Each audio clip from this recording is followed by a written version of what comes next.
Welcome to another exciting episode of the $1 Million Peddlers. I'm Paper Guy. And I'm Mr. Magazine. You really need to see backstage. It's always funny. You do not. Not tonight, you do not. No. We had a random neighborhood kid here. And he's dopey. We'll just leave it at that. Welcome to another Hump Day Happy Hour. Salute. And today we had some homemade coquito. How did you like that? I thought you were going to say homemade something else. It was pretty good. Yeah. Yep. So try that if you've never tried that before. And I don't know where you're going to try the homemade one. There's recipes online. I want to give a shout out to a good friend of the channel, Primetime Treasure Hunter. Today he is doing free store reviews. Oh, wow. So head on over there after us. He said he's got the chat going. I'm not sure how he's choosing whose stories he's reviewing, but head on over there and get your store reviewed. I like one of those. I'd actually pay him. Wow, there you go. You give him a super chat and exactly. He'll review your store. Yeah. Got a few people here today. Michael's in the house. I feel like he's in the house #1 every week lately now, right? So keep it going. Yeah. He's keep it going full stream. For sure. Lori's here as well, the lovely Lori. And of course, Amazon Seller 99, shockingly, is he's here early. Love it. Good to see. Very happy. Oh, Brian, he just chimed in. So we got the top 4 right now. Why don't you give a quick, before we get into the normal show, why don't you give a quick for Amazon Seller 99, let them know what you got. You got a problem again with Hot Wheels for the weight of the Hot Wheel, but you also got another problem today with them. Oh, so the Hot Wheels / tires that I'm selling when the shipping's too high, we deleted all of them out of our inventory, zeroed them out, and now I'm still getting these violations. So I don't know what's going on. Is it possible there's some that are still live that we're not catching? Because we went through them all with them. We said, is this all of them? Because they actually sat on the phone and ended them all. They said, this is all you got. And how we keep getting more now. I got something today. Is someone hacking my account and throwing tires in to get me in trouble? And it's crazy. No. They must be doing like super bots because they nabbed me for apparently a very, very heavy fat Albert comic book.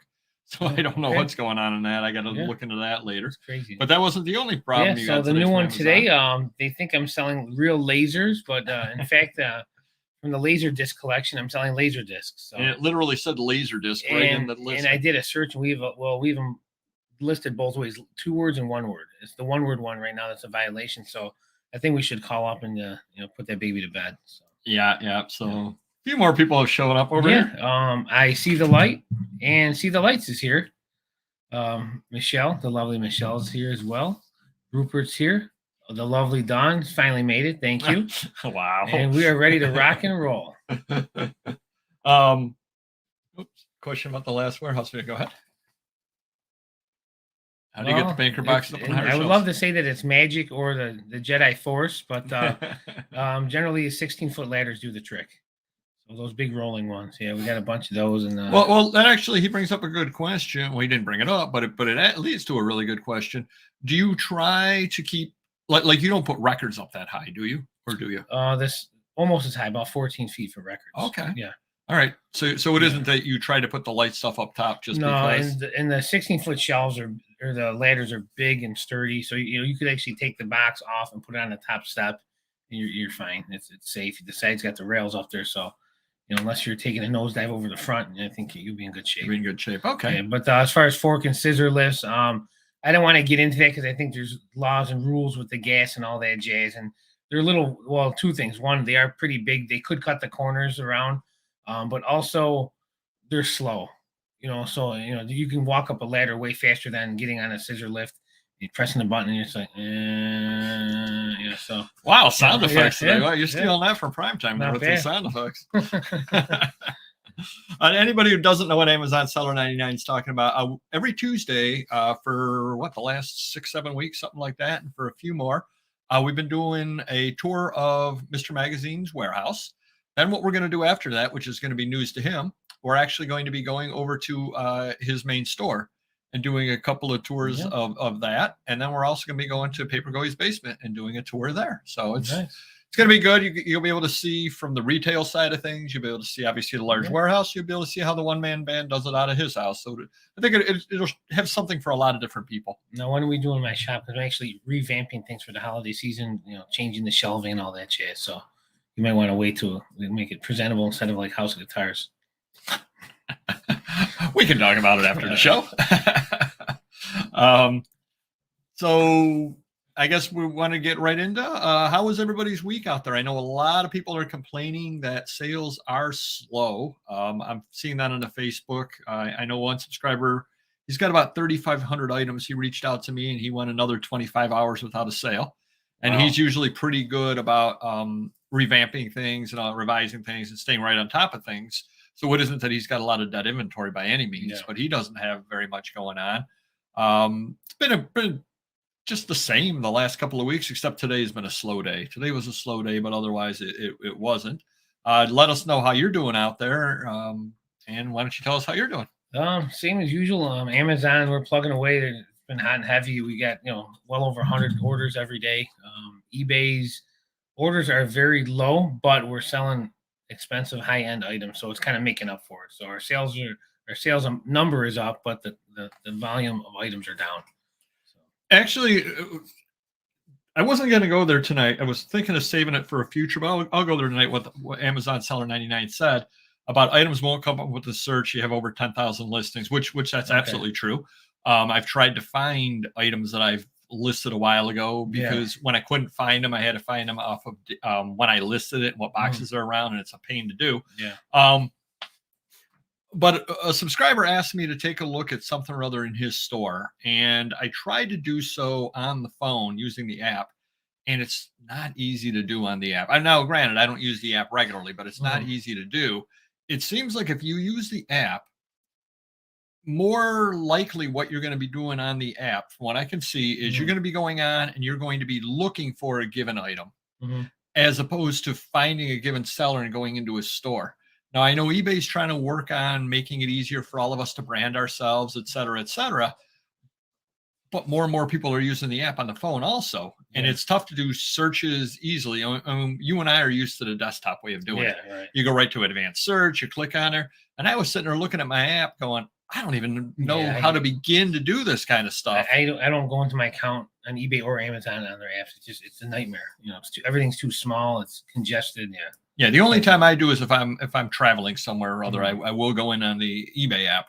But it's a whole different way of looking at things on the app, and we have to realize that an awful lot of people are shopping that way. Yeah, it's the next generation. It really is. They probably would take a look at the desktop like we look at and go, "This is so clunky. It's so hard to use."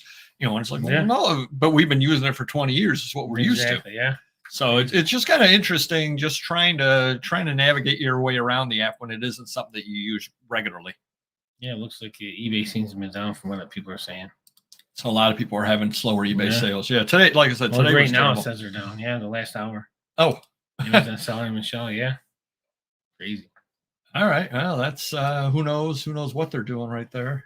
I just saw similar to get my views up. It is working though. Okay, that's good to hear.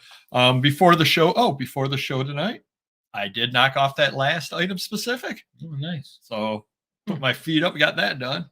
And then I was just revising some older listings just because I said, I don't really feel like do any heavy lifting right now. So I'll just kind of do revisions and that kind of stuff. Anybody out there buy anything? How about you? Please. All right. I'm broke. I'm doing short-term loans, just for a few hours because the banks are closed. It's been crazy. After the I don't know. It's a lot of word of mouth and new people coming and selling stuff. It's getting crazy. But right now, I still have enough money in my account to keep the buys up. I'm addicted. What can I say? Anything interesting you've been buying? Let's see. Huge Hess truck collection today. Actually, they got over 150 Hess trucks. They brought half today, half tomorrow. Now, what years on those? Now they claim from the early 70s. Okay. Today they brought in 1980 to almost to present. So I think they got some older and newer coming in tomorrow.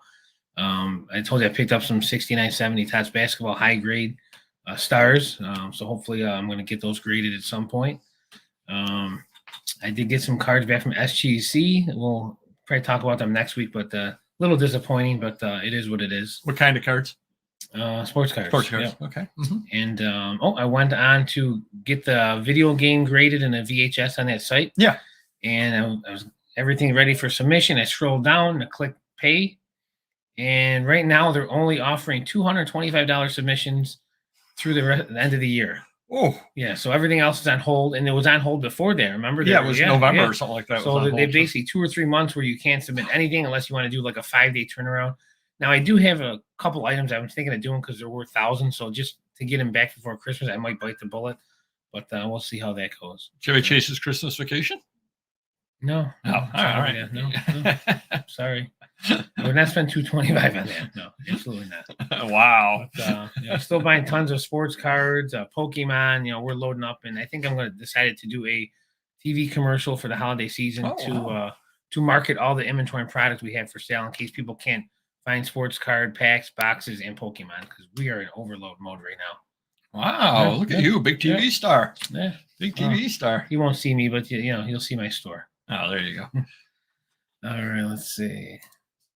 Amazon sale. I got pallets of toys waiting in container ships. Nice. Yeah. Well, that could be a problem if they don't get in with that. Yeah. Oof. Yeah, that's not good. And here's it the doesn't problem. surprise me though. Yeah. Well, here's the problem. He's out the money. Right. And if the stuff doesn't come in until January, oh, that's tough. That's tough. That is one good thing about the product we sell. We don't really have to worry about that. True. Yeah. And we don't really have to worry about just because we've got such large death piles of stuff. We don't really have to worry about that. Absolutely. Once in a while, there's advantages to our way of doing it. There's an early one for you. Oh yeah, like the smash button. Dan, cannot forget to do that. Couple of other little things. So sales a bit better though. Oh, good. Still down 25%. Okay, so you're doing your Shopify in January. Yep, and I'm going to be working on mine. Yeah. From there, you may notice I've got wherever we are. I've got a new cup this week. I don't. No, you have the same old one. We had a bit of a malfunction last week on the show. It was not a wardrobe malfunction, or otherwise nobody would be watching. But it was pretty funny. It was an old Rochester Red Wings cup that I had, and it got a hole in the bottom right along the thing. And as I was drinking, water was not pouring, but it was dripping out. Yeah. And Mr. Magazine was watching it the entire time, just watching it spill out. Well, I was watching it spread. If it got to the keyboard, I'm going to have to step in there. I didn't know if you even knew. You weren't even showing any expression about it. Well, not my keyboard. Just ran with neighborhood kids. So we're advertising Facebook. Targeted ads maybe better and cheaper. All right, well, we can try that out as well. Yeah, we've never actually tried that kind of thing there. I'm sure you can put limits on it as far as all that. But that is a good idea, though. Thank you very much, Brian. Do appreciate that. Check it out. Balance of toys in January. Yeah. Well, you save them for next year, then. You can afford to sit on them. Yeah, unless they're like they're hot now and they're going to be cold later. That, or they're like Happy 2022. True. Yeah. So I made a couple of buys this week. Well, first we want to give a thanks to a couple of different people. I want to give thanks to an eBayer who sent me some free brochures. He just reached out to me, not a subscriber or anything at all like that. Right. He said, "Hey, I see you're selling brochures. I've picked a couple of these up. I don't know what to do with them. I'm sending them to you. Send me your address." I said, "Okay." Sent him my address, and he sent me off some free brochures that I'll get listed at some point. So that was nice. Yeah. And then you were telling me a subscriber sent me something. Yeah. Well, he's asking right now. I put it right up on there you go. So Aaron knows me very well through the years that my mind's not what it used to be. But as soon as I came in and sat down, I go, darn it, I forgot the box from Aaron. So thank you, Aaron. We'll have to wait. Well, you can get it Monday, but I did tell him about it. So you can tell everybody. Aaron sent a box of, I believe, playbills for us. And obviously it's more up Paperboy's alley than mine. So we'll be getting 100% of the gift. We do appreciate it. Thank you very much, Aaron. Do appreciate that. See, he knows I'm a broke boy and I can't afford. I should have gave him your address, so then you would have had it a week ago. There you go. It's sitting right by my desk. I walk by 3-4 times a day. And the only buys that I ended up doing, and let us know if you guys are picking up anything out there now. We know Aaron's always picking things up, but if anybody else is picking stuff up, I do want to talk about that one buy today too when you're done. All right. Well, mine will be very short. I ended up with 2 buys during the week. The one buy was actually really funny. It was the buy that I got the lead from a mutual friend of ours. And I called the guy, set up an appointment to meet in an Aldi's parking lot. So went over to the Aldi's parking lot and met him. Mm-hmm. I got there a little early. I called him. He said, I'll be there in a couple of minutes. He shows up, walks over to my door. I look up. I know the guy from the flea market. Oh, jeez. I said, I know you. You're from the flea market. You set up I listed a couple of flea markets. He looks at me and goes, well, where do I know you from? Exactly. I'm going to guess probably the same flea market that I know you from. And the funny thing about it is every single flea market I talk to him at, I stand there and I talk to him for a couple of minutes at the flea market, yet he has no recollection at all of me, which doesn't really make me feel too good when you get right down to it. But he ended up selling me some, what was it, 4 banana boxes, I think it was, or 3 banana boxes, whatever it was. And I flipped most of it to Mr. Magazine, and I made a couple of bucks on it. But basically, the stuff that I didn't flip was just common. I mean, you see them sitting right over there. They're common books and stuff like that. But you got a lot of calendars and stuff like that. So you did well. And I think my employee just listed them recently. Oh, good. Yeah. So thanks to everybody that made that all possible. And then the other deal that I got is, are you familiar with Courier and Knives? I am. A little bit. So I ended up picking up about, what would you pay? Not much, but go ahead. 250 calendar toppers from basically the 40s through the 80s. Most of them are 60s and 70s. All Courier Knives. They're all cut off the top of Travelers calendars. Yeah. Nice shape overall, but 250. I'd say probably actually 270 of them. I probably would say 50, go to 100. I don't know. I paid $10. Oh, well, so I think I did okay on it. I like this stuff. I believe it or not, I got all 270 listed in about 5 hours. Wow. I did the old school boom, boom, boom, list Sunday morning. So we knocked off about 250 items right there. Yeah. So cannot argue with that. So very cool. Builds the stuff up that way. Nice. That's old school listing. Yeah. For rock and roll resale, well, if you're referring to Aaron and myself, we've been friends for like 10, 15 years. So he's known my address for a long, long time. So I think we're good. I think he was talking about to me doing that over there. Oh, okay. Giving that over there. Yeah, probably I shouldn't be doing that, but I've done it a few times with people. I've been okay. So I try to use that adult reasoning. Like I got to contact these people for adult reasons. So, if anything happened, that would be my excuse, I guess. So, so anyways, I had a delivery from out of state, from Chicago. Guy drove in actually last night, slept over, and he found me through my website, and then he's now a subscriber watching the channel. Yep. And so I shouldn't say the company he worked for, but it was a big sports publication. He was an editor there, and he had 3,000 that he delivered to me today. 3,000 magazines with the sports cards all inside them, extra sports cards uncut from like the 80s and 90s. So really cool stuff. A ton of early Jordan, all high grade. So very cool. And he's got a ton more that we're going to hook up again with. So very good. Very good stuff for sure. Good shout out to him as well. Good. Absolutely. A couple of other interesting. Well, just keeping everybody apprised, did sell 2 items on Etsy. Oh, wow. 2 items on Vivs-Views and 1 item on $million.peddlers.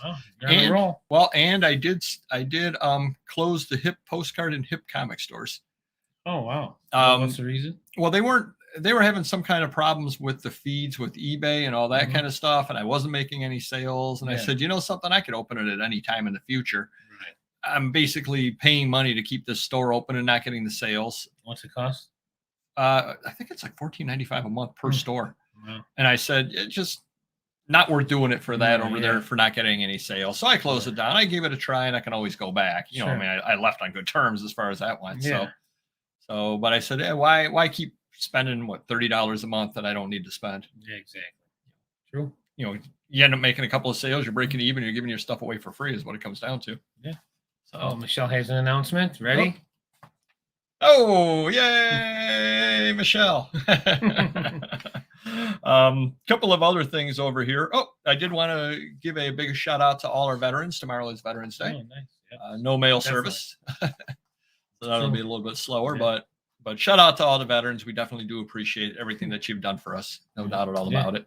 Actually, when I went to the bank today, I go, give me a double cash out today because you're closed tomorrow. I know everyone's going to call me to sell stuff, so I'm going to probably actually will because we'll have the day off, so they'll be heading on over that way. We're going to kind of go into the main topic a little bit here. The main topic is dealing with problem buyers and warning signals and that sort of thing about it. But I want to give a couple of situations that occurred to me this past week. Yeah. So I had speaking of playbills, I had a Phantom of the Opera playbill that I listed out of Canada, and it had a date on the main page of the playbill, et cetera, et cetera. So I went and I listed it. Well, I got some nasty, nasty message from a guy that said, all of these playbills have that date on there. You can tell that this, and I'm making it up now because I don't remember exactly what he said, but he's basically, you can tell that this was from 1995 because whoever, Joe McGillicuddy was in the in the show, and he was not in it until 1995. A simple Google search would have told you this. And here's my question to him. Some people have nothing but time. Well, here's my question to him. Yeah. It's a simple Google search for him because he knows about it. Right. It's something that I'm going to give you. Well, and how much time can you put into that?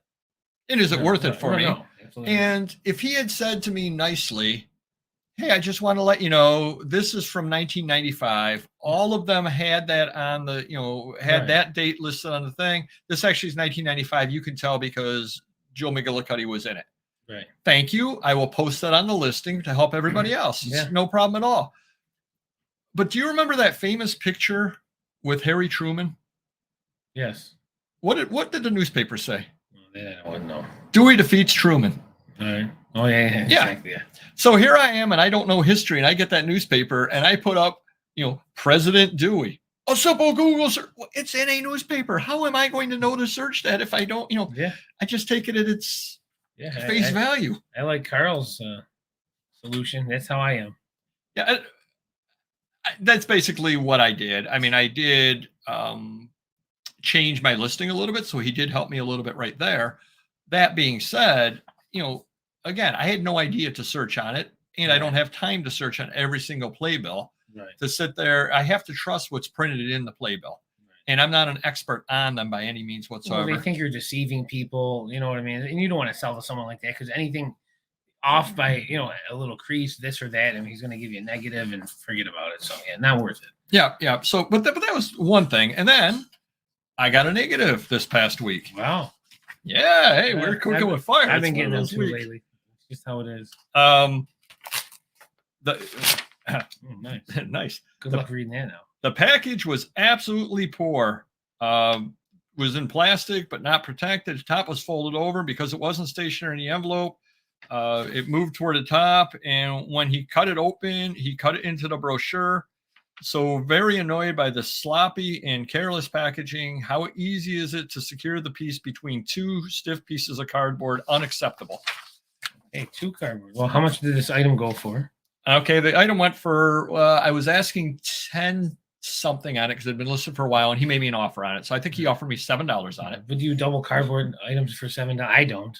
Well, a couple of different things. If they things. requested, I do. But I sent it through eBay Standard International, which they have the right to open packages to check. Obviously they want to make sure what it is and all that kind of things. I was doing a little research on that. They have the opportunity to open them. Yeah. Sure. But here was my other question that I would have for that gentleman. So I've got this envelope right here, and something is moving right here. I know it's moving. I don't know about you, but I would hold it like this. Yeah, so the piece moves to the bottom. Exactly. And then I would cut at the top.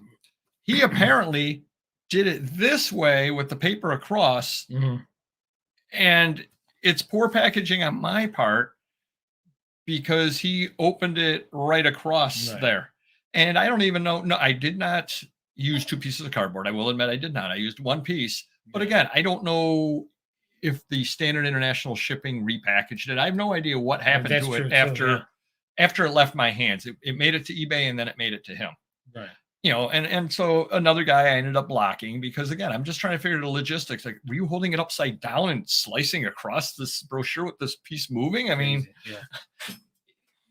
could I have done a better job packing? Yes, of course I could have. But like you said, also, it's a $7 item. It's going international, and I don't know, what's going to happen to it once it leaves my hands. So I got the negative on that one too. Well, good news for packing on my part. I sent out the $12,000 Playboy. Okay. And I quadruple bubble wrapped it, cardboard all around it. To anybody who doesn't know what he's talking about, we have a bolo coming up with a very nice Playboy in it. Oh, I figured it would be up by now, but okay.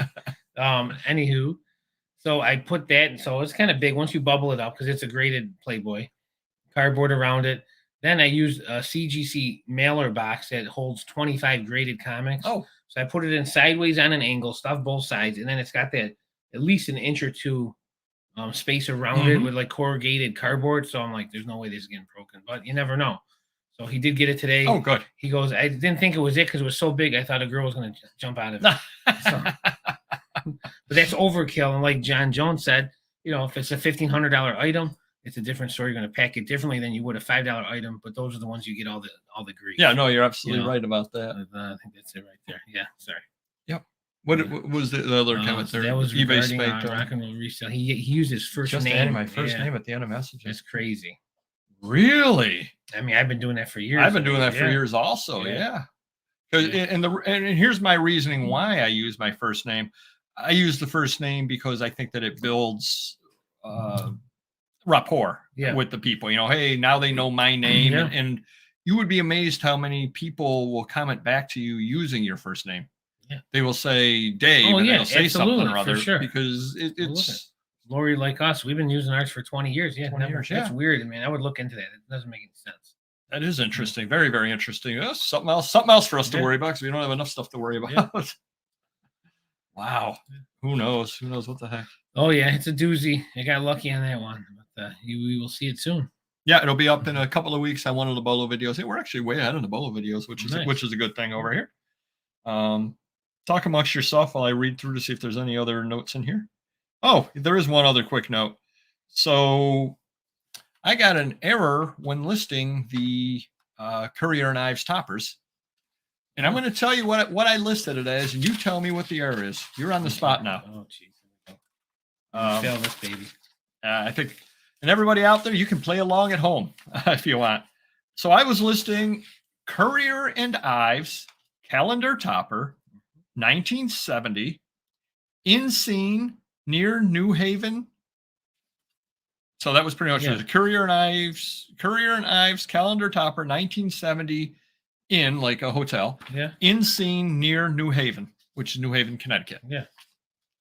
Well, if anybody out there can guess what the error is. There was a cheesecake magazine called Topper. Maybe they don't allow that. That's all I could guess. Nope. They would allow the topper. Okay. There was no problem at all. The topper. If anybody out there has a guess, I'm going to read it one more time and get your guesses in. And in scene, like in scene, like a scene, like a scene from an inn. Yeah. Yep. So it was Courier Knives calendar topper, 1970, in scene near New Haven.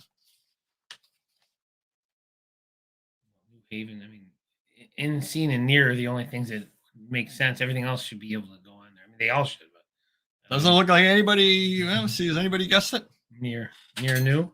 Oh, nice. Nice. Good job. It does make sense. Good job. Yeah. That was exactly it. Because I was saying near new, even though it said near New Haven. That literally is what it said. Did you call on it? That's what they said? No. It got the error up there that it got the, would not let me list it because and it said something or other about I was misleading on the condition. And I'm going, what the heck? So I'm looking at what are they talking about? Misleading. And sure enough, you cannot say near New Haven because the near new. Oh, geez. Around? I think I did around or close to or by or something or other like that, even though that's not what it says. So that was the AI story of the day there for eBay. So yeah, near new. That's crazy. So see, we can have some fun on this show over here. Going to tie back into our problem buyers and into the main topic as well. Another little issue that I had. If you had a trade paperback and you sold it and it sold for $8, $10, something other like that, right? Softcover trade paperback, nothing special, nothing overly collectible, et cetera, how would you ship it? Generally, we do the sleeve, cardboard, and regular yellow or white envelope. Yep, I do the same thing except I use a bubble mailer. So I mean, if it was more expensive, I think we would. Obviously, Priority would use bubble mailer, but if it got real expensive, you use a box, et cetera. But an $8 item, I'm going to do it exactly as you said. I'm going to put it in a bag, put a backer on it, and mail it off in a bubble mailer. Yeah. So a guy was putting in for a return on Amazon because the shipping box was bent. Exactly. And that's where they've got you. They got you over the barrel. Because what can I do? Argue with the guy? Right. I mean, I did not ship it out in a box. I would not ship out a $8 Right. trade No, paperback in a obviously, box. yeah. So I think they just pick any return, like any choice that comes up. They don't even care. no, that was what he typed in. So he actually typed wow. in shipping box bent. So it makes you wonder if he didn't order a couple of them and I'm getting somebody else's back. I have no idea whatsoever. But again, it's not worth arguing with the guy. I'm going to be interested to see when it comes back what it looks like and all that kind of thing. Kind of crazy though, because you don't have a leg to stand on with Amazon and this kind of thing. It's just the buyer is right, period, and you're taking the return, period. And it doesn't matter that he said the shipping box is bent and you did not ship it in a box. I mean, I guess it comes down to Amazon's view would be, how can I prove I didn't? It's not like I took video of me shipping it out. So as far as they're concerned, it's the same one. But I was just laughing. I'm going, I don't ship in a box on that. I just don't. Crazy. Anybody own Poshmark stock? No. No, I don't. What's going on? I guess Loot Crate skyrocketed. One of my employees bought it when it was like 30 cents. Now it's $3. Oh, wow. Yeah. Wow. You better keep them off the. Hopefully they're not using your resources to be doing their day trading over there. Yeah. You'd be paying them to leave your business. Yeah. So we're going to head on into the main topic today, which is and definitely need your input on this as well, because we're all in this game together. Dealing with problem buyers and warning signals of problem buyers. We've given a couple of warning signals. When the guy tells you a simple Google search, it's probably going to be a problem. But why don't you head on in and tell us some of those. Generally, I just forward the emails to you and let you handle it. So I've got enough experience for both of us.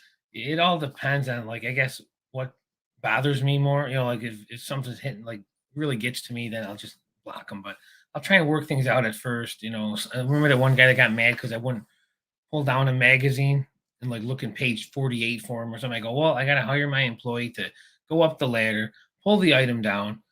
Really, I think he wanted a scan on top of it all, and this guy got really upset. So I mean, you have to ban those people. It's not worth dealing with him, because if he ever bought that, well, most likely he's not even going to want it. He just wants the info, or if he bought it, there'd be a problem with it.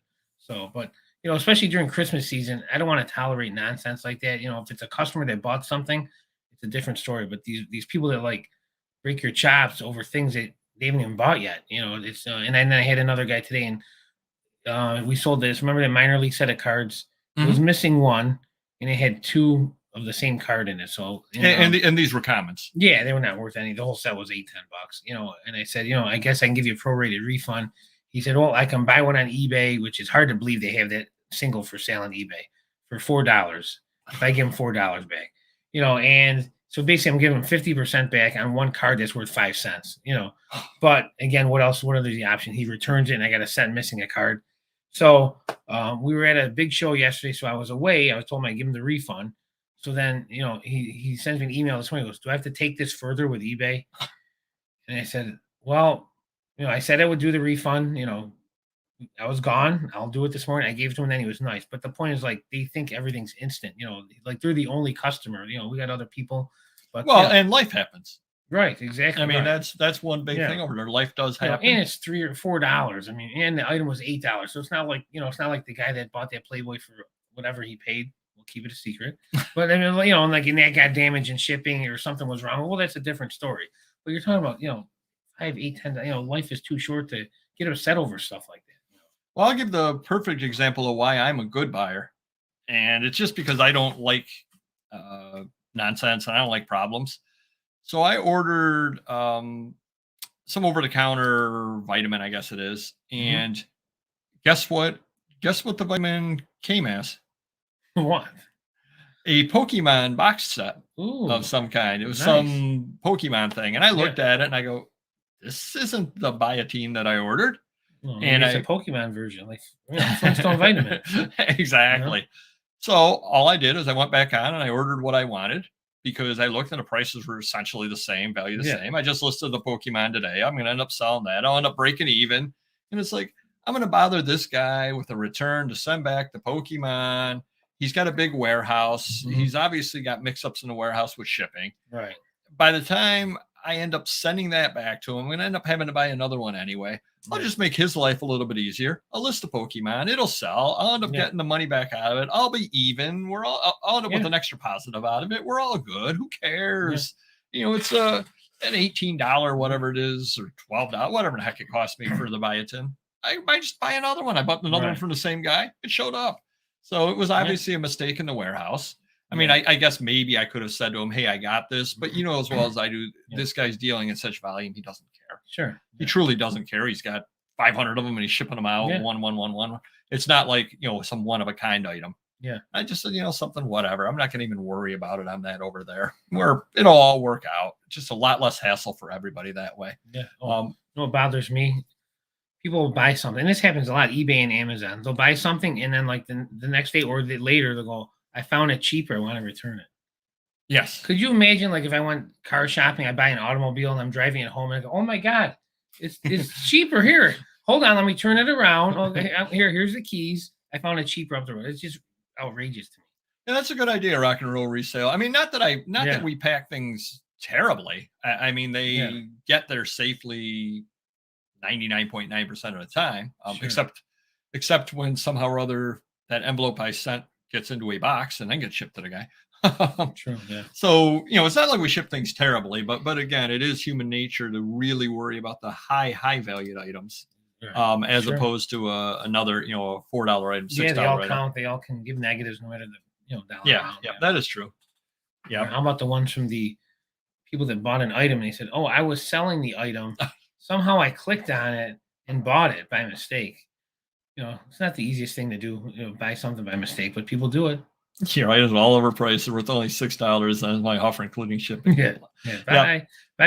Do watch some of our Bolo videos because from time to time, you know, my favorite story, which I've told a couple of times on the air, is about the ribbon when the gentleman goes, it's worth $15 and every participant got one of these. I said, oh, good. You'll have no problem finding it then. Yeah. And then I ended up getting my $30 full price. You know, it's again, I did the research on it and I felt it was worth about $30. You know, but he was trying to strong arm me into a $15 offer. Well, I get the magazine thing. I'm overpriced. My magazines are overpriced. I get that a lot. And I'm like, well, there's 200 people a day that don't think that, you know?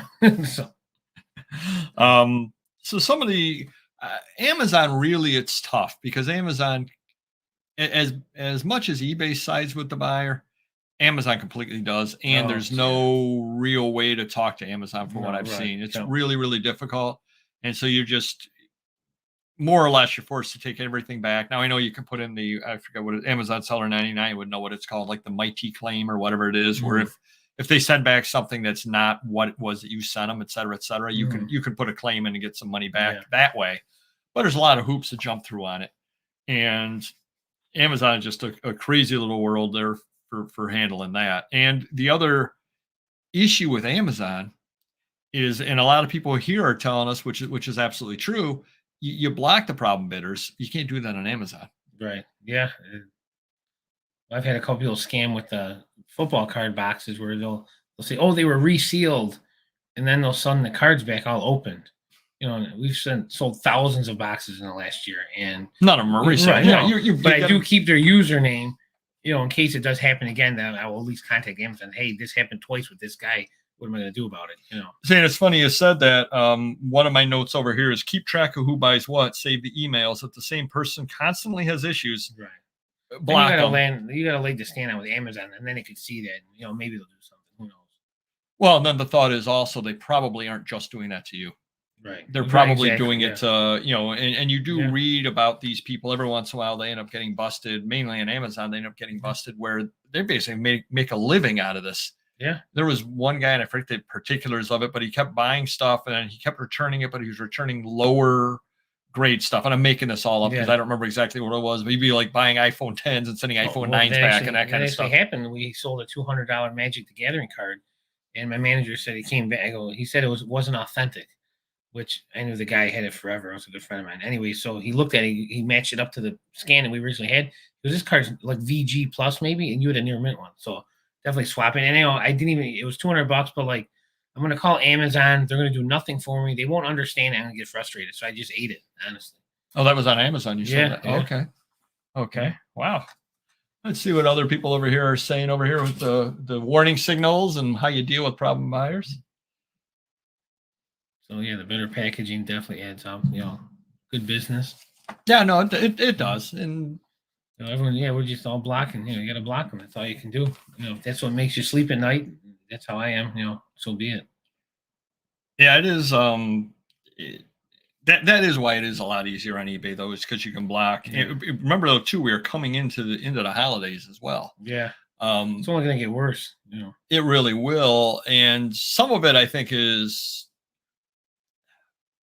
I think some of it is that these people have the anonymity of being over the computer, and people will say things over the computer that they would never say face to face with somebody, because it's a lot more difficult when they walk up to you. I mean, if they're really upset, they're going to yell at you. Yeah. But then you have tools to diffuse the face to face in it. Yeah. But they're not going to sit there and be calling you a scammer and a crook and a this and a that. And then you're like, okay, can you calm down? And I think really one of the biggest problems is poor communication. Yeah.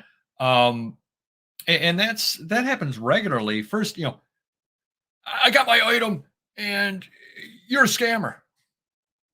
Okay, that does not give me a lot to work with. Right. What happened? Yeah. Or they'll send it to you. They'll send it to you not even included. Like it won't be the item that they bought.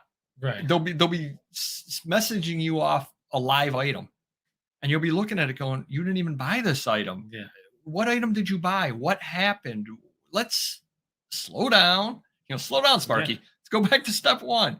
What happened? Why do you feel this way?" Well, I get bothered that they don't look at like, hey, I have 150,000 listings I've been on for 20 something years. I got 180,000 positives. Like they just look at like I'm scamming. Well, why would I scam one person out of a $10 item when I've been doing? Yes, that was not your grand scheme when you first started, right? Receive an offer from someone. I always check the feedback they've left for others. Yeah. That is a good idea. Yeah. I don't do that. No. I don't. And I know Oxford Professor has talked about doing that as well at times.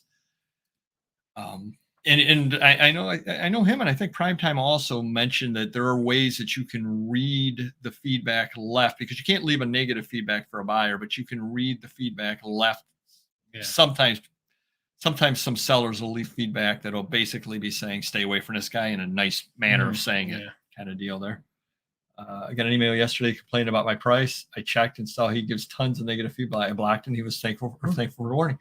Yeah, that is a good idea. I should probably start doing that on those people. I usually tend to give people a couple of tries before I block them. I used to block them right away, and then everybody out there said, "Oh, give them a second chance. They could have typed something in wrong. They could not know." But eBay's really good with people that are rude, like saying rude things or swear, and you call them. You call them up. They check the emails, and then they will contact them and tell them not to contact us anymore. And I'm sure that bothers them, but they are good with that. We've done it a bunch of times. Oh yeah, no, they're not. I guess though, it's one of those things. If I've sold 100 items and all 100 of those sales went well, and then I sold one item and there's a problem, I'm going to remember that item that had the problem. Sure, yeah, and that's just human nature. You just remember the negative things, like, oh my gosh, you were talking about those cards that you got sent back opened. Yeah. You've sold 500 of those, 200 of those, how many ever? Yeah. You remember one sale, and that was the one you got back opened. You don't remember all those people that bought, maybe you remember one guy bought, some guy bought 8 of those once, but other than that, you just don't remember. You just ship them out. But the one, there's a comic book that I've sold a fair number of throughout the years, and the only one I remember is the one that the post office lost. And it's like, the post office lost that one. I didn't make any money on that, that kind of deal. And so I guess part of it is hopefully we can get beyond that negative thinking, but we get them daily just because of the volume we do. There's always gonna be one person a day or two, which is still a small amount, but still it's a daily thing that we're dealing with. Yeah, I know they're part of business. Eat it and move on. Yeah, you're right. You're right. And it gives you a negative mindset, and that's what you have to try to avoid. But I guess my question is, not wired that way, and I wasn't raised that way, and so I don't know how the people can sleep at night, to be honest with you. I don't know how you can sleep at night ripping somebody else off. And some of the people that have ripped me off throughout the years, I think in their in their hearts and they believe that they were right. And that at least I can understand. But if you Right. out and out know that you're wrong, Yeah. No, I agree. that but you're just doing it to scam somebody, Yeah. I don't know how you can sleep at night. Yeah. I'm getting annoyed by low I ballers. agree, Don. It's crazy. Well, that happens, and I know I forget where it was I commented about this, but I have had people tell me, I think it was on the Facebook group for Prime Time. Do check that out if you're not already a member over there. Um, they were talking about people who ask what's the lowest you can go on this. I just say make the offer because again, I don't know what the item I'm asking. I go just make it through eBay, then I can compare. Make the decision that way. See, and I will tell them. I will say I will look at it. I'm asking 25 on it. I can do 18. The Yeah. lowest I can do is 18 on it. And the ones that annoy me are the people that then I'm making an offer of 15. It's like you apparently don't understand what Right. the lowest I can. How will they come up with the same amount? You counter or decline, then they make the same offer, same amount. Well, I did one time accept for less than my minimum. Oh, okay. The guy said, "What's your lowest?" I said 18. He offered 17.99. Oh, I laughed. I said, "Okay, makes all right, sense, you yeah. chiseled me out of Yeah. a penny. All right, That's it. that one I'll laugh about because that one was funny." Yeah, I get more upset with the 50%ers than I do with a low baller. So, say someone offers 20% of what I'm asking, that's just insulting and ridiculous. Begin to put these 50%ers just assume that everything you sell, you'll take 50% for, and that's it. They don't come back, and that's it, So, Well, and another one out there, and I'm sure other people have had this as well. Your niche better than we do. So you're collecting whatever it is you're collecting. And then you will ask now there are people out there that will explain things very nicely and definitely do appreciate that because it makes our jobs a lot easier. yeah. But then you'll have other people that will say, does this issue have a, a poster of? Yeah. Is it supposed to? That's a big question because they will sit there and they will ask you, and you'll, well, I don't know, one of them did. Well, then I'm not going to go on a wild goose chase. But if you Right. tell me that this issue came out with this ad and a national edition and did not come out with it on a local edition, which one do you have? Yeah. I've got a good starting point to look. I know that I'm not on a wild goose chase. I can look through it. It's there. Yeah. And I'm glad that those people do ask that question Right. and explain it to me because then I can, they're not going to leave me a negative because they did ask me. I checked it and yes, it's in there. No, it's not versus them buying it. Right. It's not in there because it's the regional edition and they send it back, Yeah. but the people that will explain what they want, why they want it, whether it should be there or not, don't have a problem whatsoever. And you don't end up having as long as you answer them honestly, you take the time to look, you're never going to have a problem with them whatsoever. Right. It's the ones that don't ask and ship it, have you ship it out to them and go, oh yeah, this isn't what I wanted and want to ship it back.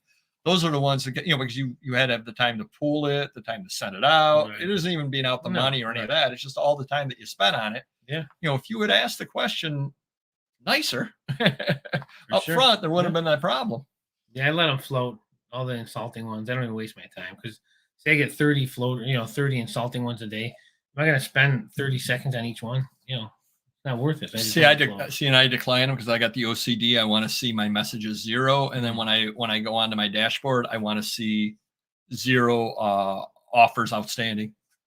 So that's my OCD going on that one over there. Each his own. Well, at least I know it. Yeah, exactly. Yeah, I agree, Don. Yep. There are a lot of people that do jack their prices up and take 50%. But, I have my sale. On top of the sale, I take offers. And come on, I'm looking at some of the things I'm asking, say 25. Now it's on sale for 18. They're offering me 8. Where are you going? That's a third. Well, and another thing over here I have that you have, I don't because I do the free shipping, but you have it regularly. And I'm sure a lot of other people out there are the people that want media mail on everything that cannot have media mail or surface mail overseas. Yeah, surface mail. That's the best. And then you get into this argument with them, and then they're telling you, you absolutely can send that magazine. My post office told me. Well, then your post office is telling you the wrong thing, right? And then you've got to take the time to search out, where the definition of media mail and say, look, you can't do it. And then they want to argue with you over sales tax as well. And at some point, hopefully they're making all these arguments before they purchased. because this is obviously somebody that's, looking to get everything at rock bottom prices, Right. but they want to get the Porsche at the price of a Yugo is what it comes Exactly, yeah. down to a lot of times. So when people start doing that and wanting to haggle over the shipping price, and those are the people that you end up getting all the time too, that you charge me $4 for shipping and it costs you $3.19. You Oh, owe yeah. me 81 cents back. Yeah, that's the best.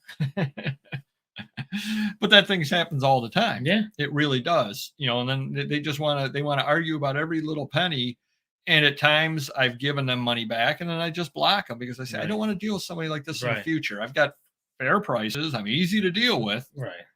But they must do that with everyone. I mean, unless some people do, charge cost shipping, whatever, no handling fee, but still. The free shipping baggers. Hey, I'm a free shipper. I'm on the other side of it. I'm feeding the free shipping baggers. And another potential issue too and it's going to be bad this holiday season. I hate to say it. I don't want to be doom and gloom. We try not to be, but it has to do with shipping times and all that kind of thing. Things are going to be moving slowly through the system this year. Yeah, I just think there's no way it's around already it. slow. I have more items that we've shipped out a few days ago. There's no tracking on them, so they're just sitting in limbo. They're not scanning them all the way through. No, they're not right. doing all this or not till say shipped from New York. It's in Ohio now. It's still not scanned. So along the way, no one's scanning it. It's crazy. Yeah. Yep. No, you definitely can do that, and I think yours is We too. do that. Yeah. Yep. I had something or other I ordered from somebody or other that I've dealt with before over in Philadelphia, and I had ordered from them previously, and I didn't get. I got tracking, and I did a search on it, and we're going back. I don't know, 2-3 months ago.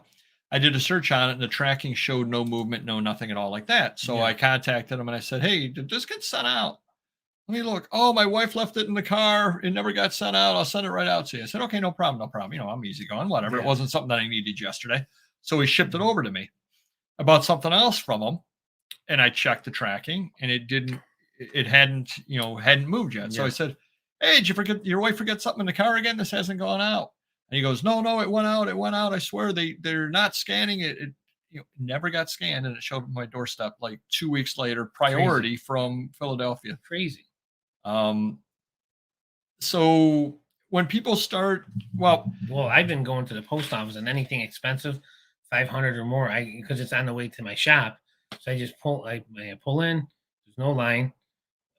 Scan receipt. So now it's already in their system. It's in their hands, and I got the receipt to prove it. So that's what I did with that Playboy that you'll hear about next week or 2 weeks. So that is a good way to handle things, especially now, is if you do have the ability to bring 1 or 2 items to the post office, you usually get pickup.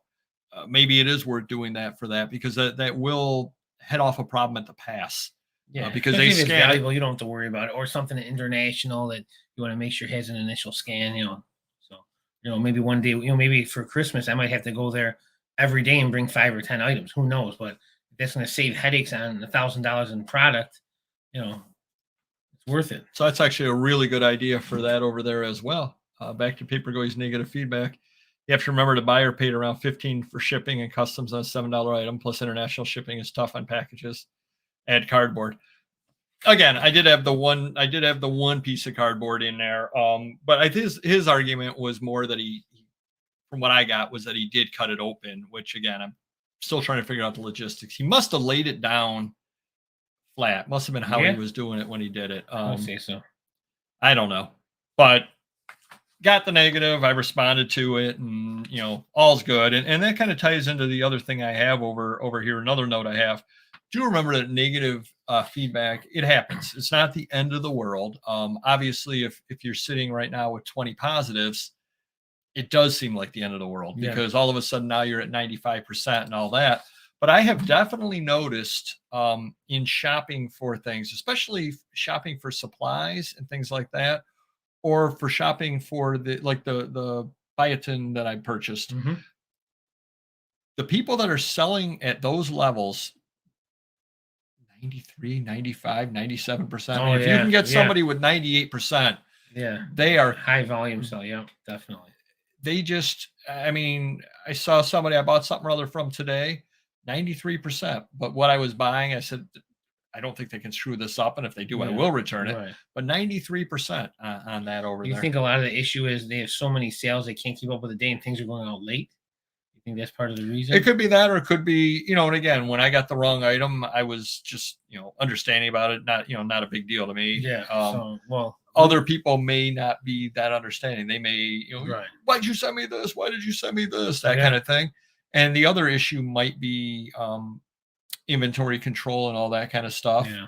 And if they always get, let's say that they're a distributor of some sort, and if they're always getting 100 items in a week, they've always got new ones replenishing. Sure. Well, if all of a sudden, if the supply chain has screwed things up and new ones aren't coming in, and they've been oversold because they've shipped 2 out and all this kind of stuff, well, they've always been able to make up for it with new things coming in. Well, all of a sudden now they're 20 behind the 8 ball, and going, wait, we got 20 orders we can't fill, whereas normally we'd have 100 come in and we can fill them. Yeah. Could be anything like that too. But with all the new employees, say going back 3, 4, 5 months, we got new guys pulling, new guys packing, and we started having items go out wrong. We're like, geez, it's happening now. It's only going to get worse. So now we dedicate backup. So when all the items are on the shelf ready to get packed, we have one employee go through and match up the orders and make sure the right item is on there. So, it costs me 10, 15 minutes, 20 minutes a day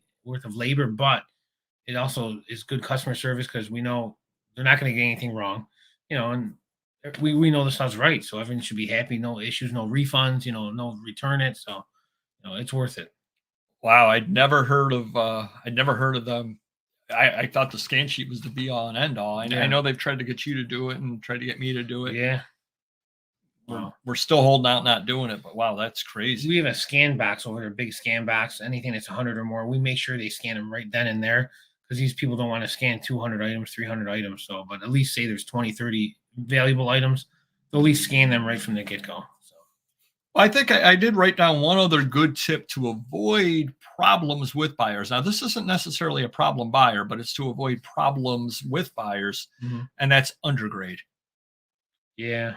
If you undergrade, there aren't a lot of people that if you send them, and I'll just use a comic book as an example, they buy a VG copy of a comic book and you send them a fine. There aren't that many people that are going to get really upset that say, I just wanted a VG and you sent me a fine. Well, take it and here, do this to it a couple of times. There, now you have your VG. But if they order a fine and you send them a VG, if they're a collector, they're definitely going to notice. If somebody just wants to buy one to read, they're not going to care one way or the other. But odds are in storage, I've said it a million times, odds are your VG is not going to turn into a fine in storage. Right. Whereas your fine could turn into a VG in storage or in shipping. Yeah. So if you're not dealing with high dollar items, now obviously you're dealing with a high dollar item, totally different. If you've got an Amazing Fantasy 15 and a difference in value between a VG and a fine, or you want to, $10,000, whatever it is, you definitely want to be accurate on that completely. Yeah, exactly. But if it's just a common Archie comic book, say it's VG. Say it's VG, even if it's fine. I do that all day long on Amazon. I completely undergrade things.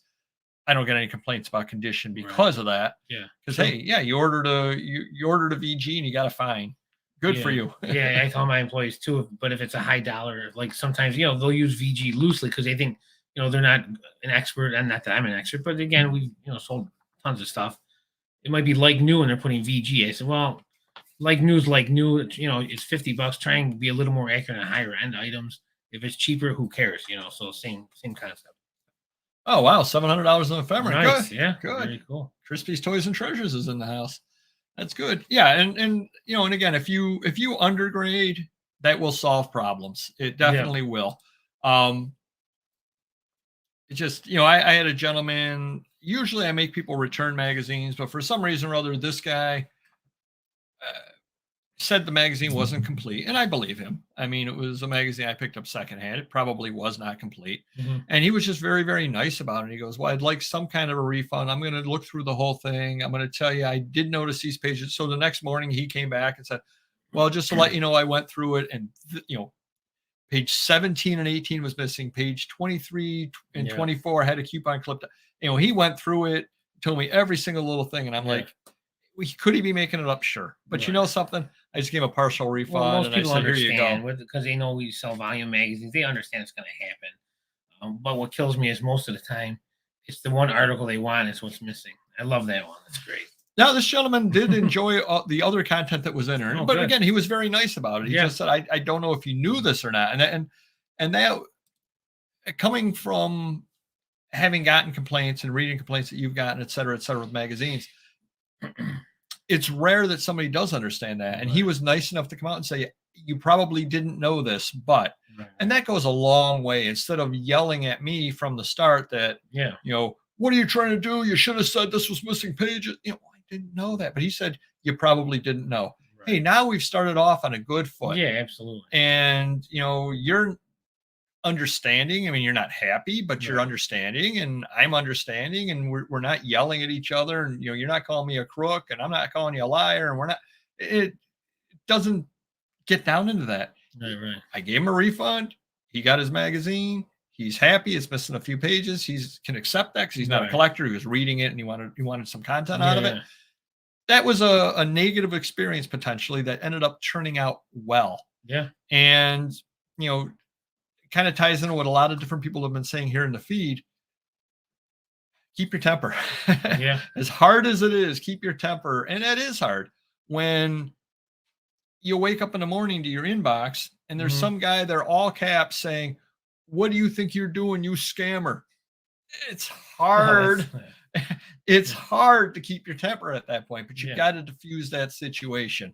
Yeah. And in the long run, it will work out for you, Yeah. doing that. Or the negatives, and again, I get a lot of positives, but I'm going to get more negatives than most people just for The volume. volume. Yeah.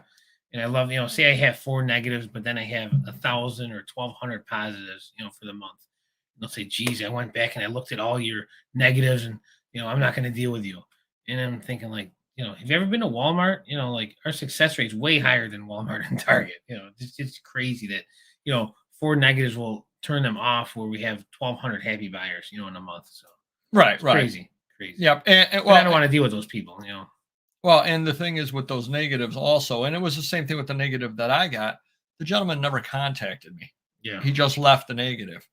And it is difficult to get resolution to a problem if you just leave a negative before you. Now, had he contacted me and I said to the guy, "Tough cookies," then yes, he most certainly would be completely justified in leaving a negative at that Right. point. Yeah. But if I talked to him, we tried to work something or other out, different story.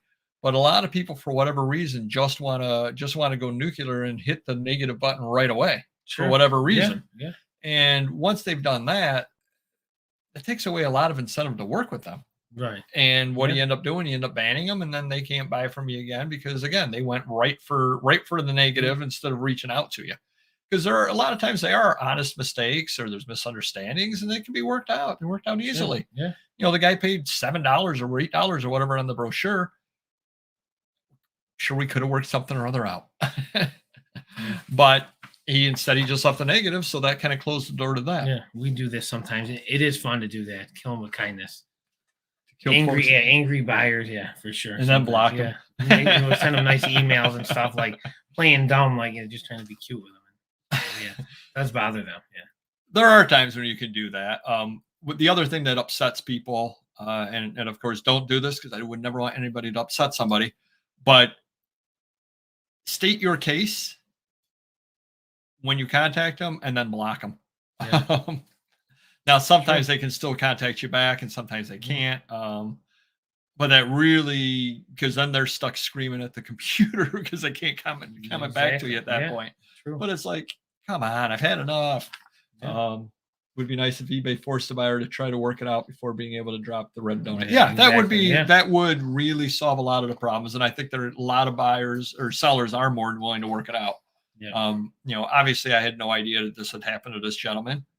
I would have worked something or other out Sure. with him. And again, if I didn't, then he's more than justified in leaving a negative at that point.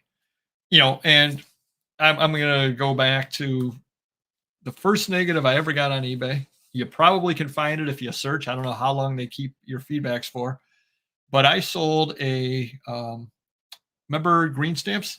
Yeah. It was an S&H green stamps ashtray, chipped.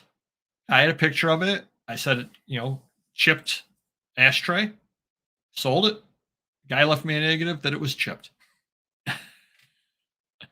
Couldn't really argue with him because it absolutely was, like the picture showed, like my description said. Yes, it was chipped. Yeah. And those kind of things are always going to happen. And as they say, you always remember your first. So that was my first negative. Yeah. All right, we're going to go into there. You want to take a quick look, see what people are saying over there, and we'll get into the. Carl got to buy the reverse negative feedback. Oh, nice. Yeah, it is definitely worth it. I understand, it does help a lot. Absolutely. Some people are nice enough to do that, and they'll spend the time to do it. Other people just think it's over with and they move on. So, yeah, very cool. That is good. That's very good to hear. Very good to hear. All right, we're going to head on into the rambling story of the week. Did you see what ended up happening just in general between the United States and Canada this week? I did that. They opened the border. Oh, I did. Yes, I'm sorry. I did hear that. Yes. So now Canadians can come back down into America. So that, or in the United States. I'm sorry. I know it's all America. They can come down into the United States. So because of that, I put down my rambling story this week is going to talk about one of my crossings of the border. Now Oh, wait, not when I was with you. Remember that one time with your friend? No, not when you were with me. Remember that one with the stuff I had in my vehicle? Yeah. No, not that one. So I went up there to cross the border, and for some reason, and I don't know what this is, I always get very, very nervous at the border for whatever reason. Yeah, I agree. I get nervous at the border, and I kind of play over my head. What am I going to say? What am I up there for? Well, I'm not up there for anything nefarious. I'm up there, shopping. I'm up there to do whatever. Yeah. I'm, spending a couple of days up in Canada. I'm not doing anything wrong. But doesn't mean that you don't still get nervous for whatever reason, because you're meeting an authority figure, that kind of thing. So I pull up there, and the guy said, why are you coming into Canada? And I looked at him, and in my head, I was like, well, I'm going into Canada to travel, and I'm going into Canada. You're getting a game plan. For pleasure. You're right, yeah. So I'm, it's a pleasure trip. I'm not doing business, nothing all like that. I'm just going up there, spend a couple of days up there. So I'm up there to travel and going up there for pleasure. Guess what I told him? I don't even know. Well, you got travel and pleasure. Yeah. Treasure. Treasure. Oh. I said, I'm going up there for treasure. Oh, I mean, travel and pleasure. And he just gives me this look. Is that worse than Rick's friend? Remember what he said? What did he say? He goes, where are you going? He goes, Canada. Where are you going in Canada? And he just responded, Canada. Yeah. I think we all kind of freeze up over there. So I don't know what it is. Yeah. I almost gave away ignore those shovels in the back in that map with the big X on it. Nothing to do with it. Duct tape. Yeah, gloves. Nothing to do with anything. So And rope. So that was me right at the border. I'm going up for treasure. Going to do one last scroll through. Mr. Hot Wheels, appreciate that. Oh, thank you. Yeah. Thank you very much. Be careful with the Marvel comics that have value stamps. Yes. Yeah. Yep. Cool. I did see that Heritage, I think it was auctioning off a Hulk 181, because that does have the Marvel value stamps in it. And I forget what the CGC grade was, but it was really, really low just because the stamp was missing. Wow, yeah. Missing in it. And another thing I saw, I think Heritage was auctioning it off. They were auctioning off actually the little book you could put the value stamps in. They had all the stamps cut out and put into it. Oh, that's really cool. And that's where you sit there and you buy that and you take out the Hulk stamp, the stamp for the Hulk 181, and you put it on in there. Yeah. Crazy. But you can get and that's something other that obviously if I had a Hulk 181, I would check it. Oh yeah. But I don't know what else it was in, but say it was in Ghost Rider 17. I'm not necessarily going to look at a Ghost Rider 17 because I'm selling it for $4. Now, if the person contacted me and said, this is missing that, sorry, I'll give you a refund just because you've got some level of your time. Oh, appreciate that. Oh, thank you so very, much. very much. Very cool. Calamity Reclamation. There you Very go. cool. Thank you. A couple other people commented. I see Don said something. Probably talking about the border. Yeah. So the thing about the border right now is to get into the U.S., we just need proof of vaccination, but to get back into Canada, we have to have a negative COVID test costing like $200. Oh, wow. That's kind of crazy. Oh, wow. Well, if you read the CDC rules, and I think I may have said this when I was talking about, did the CDC rules are when I went over to Ohio? If you're not vaccinated, now I am fully vaccinated, but if you're not vaccinated, you are supposed to get a test within 2 days of leaving New York to go into Ohio. For what? I mean, nobody checked, nobody asked, nobody cared. I mean, as I think I said, the only place I had to show proof of vaccination was Krispy Kreme, and that was an order to get a free donut. Good thing I don't live next to a Krispy Kreme. I'd put on about 40 extra pounds. I got a question for the enforcer. Call me tomorrow. What is going on with these boxes of cards? I bought 1,000 boxes in the last few days, and I'm going broke. So I just don't want to be buying this stuff if the market's going to drop or not. But give me a call tomorrow. Thank you. Wow. Anybody else you want to give a shout out to? Well, I'm spending a lot of money. He's in that hobby there, so maybe he knows what's going on. Why these guys are coming to me with hundreds of boxes of cards daily. It's crazy. It's hard to keep up with. And the guy who said he wanted to clean the laundromat, call me. I mean, any other personal business you need to get out of the way over here? Jeez. No, well, Joe Losey, if you're there, I'm still looking for to move some product, to donate some product. Aaron, let me know when you got another. Okay, I was kidding. Nobody wants to hear your entire thing. All right, everybody. Thank you. These are my friends. That is true. Everybody's our friend. Oh, I almost forgot the most important thing. I think next week. Like button? Oh yeah, do hit the like button. The other most important thing, I think next week is going to be a really, really fun show. You've all got a little bit of homework to do. So basically, we're going to talk about death piles next week. And basically, we're going to title next week's show, What's in Your Death Pile? What is in your death pile? Why is it there? Why is it not listed? Will it ever get listed? And how do we avoid getting gigantic death piles? I think it's going to be a really, really fun show. So do hit the like button and do your homework. Let us know what's in your death pile. And we'll see you next week. All right. Take care. Bye-bye.